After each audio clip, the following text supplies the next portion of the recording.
சொந்தங்களுக்கு வணக்கம். அந்த ஒரு எல்லார் வாழ்க்கையிலையுமே ஒரு மகிழ்ச்சியான தருணம் அப்படின்றது இருக்கதான் செய்யும். அந்த ஒரு மகிழ்ச்சியான தருணம் அப்படின்றது நமக்கு செஞ்சு வரதை விட நம்ம குல தெய்வங்களுக்கு செய்யறதுல ஒரு பெரும் மகிழ்ச்சி வரும். அதாவது குல தெய்வங்களுக்கு திருவிழா பண்றதோ இல்ல குடமுழுக்கு பண்றதோ அப்படின்றது நமக்கு பெரிய ஒரு மகிழ்ச்சியை தரும். அந்த ஒரு மகிழ்ச்சி நிலையில தான் நாங்க எங்க கப்பலுடைய கோத்திர பங்காளிகள் எல்லாருமே அந்த ஒரு மகிழ்ச்சி நிலையில இருக்கும். அப்படிப்பட்ட ஒரு மகிழ்ச்சி நிலைக்கு காரணம் என்னம்மா அப்படின்னு கேட்டீங்கன்னா, எங்க குலதெய்வ கோவில், அதாவது புதுக்கோட்டை மாவட்டம் கரம்பக்குடிக்கு அருகில புதுப்பட்டி கிராமத்துல எங்களுடைய கோவில் அமைஞ்சிருக்கு. இந்த கோவிலுக்கு 16/6/2024 ஞாயிற்றுக்கிழமை இந்த எங்க கோவிலுடைய கும்பாபிஷேகம் காலையில 11 மணி அளவுல நடைபெற இருக்கு. சரி, எந்த கோயில்மா அப்படின்னு கேட்டா, எங்க குலதெய்வமான ஸ்ரீ ஆவத்தாயி அம்மன் ஸ்ரீ பட்டவரையாவுக்கு கும்பாபிஷேகம் நடக்க இருக்கு.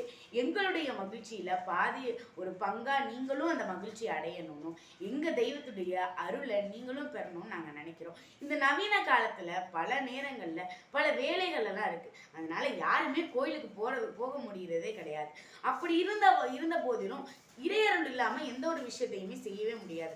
அப்ப நாங்க என்னதான் பண்ணுவோம் அப்படின்னு பலருக்கு கேள்வி இருக்கும். அந்த கேள்விக்கு ஒரே பதில், நம்ம பல நாள் கோயிலுக்கு போகாட்டி இருந்தாலும் பரவாயில்ல, நம்ம இந்த கும்பாபிஷேகம் நடக்குது இல்ல, அந்த கும்பாபிஷேகம் அன்னைக்கு அந்த கோபுரத்துல இருக்க கலசத்தை கும்பிட்டுட்டு அந்த தண்ணி தீர்த்தம் நம்ம மேல பட்டாலே போதும், நம்ம கிட்ட இருக்கிற பாவமெல்லாம் போய் கடவுளுடைய நேரடி அருள் நமக்கு கிடைக்கும். அப்படிப்பட்ட அருள் எங்க கோயில்ல இந்த கும்பாபிஷேகம் நடக்க இருந்தாலும், இதுக்கு மேல எங்க தெய்வங்கள் நம்ம அம்மா ஐயா எங்களுக்கு நீங்க இந்த உதவியை செய்யுங்க அப்படின்னு ஸ்ரீ ஆவத்தாயம்மட்டையும் எங்க பட்டவர் சாமிகள்ட்டையும் கேட்டாலே போதும், அந்த குறைய சொல்லி முடிக்கிறதுக்குள்ள அந்த பிரச்சனைகளுக்கான தீர்வை அவங்க கொடுத்துருவாங்க.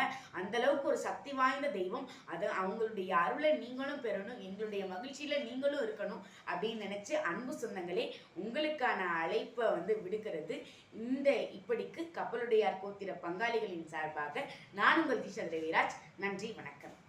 இப்ப நல்லது.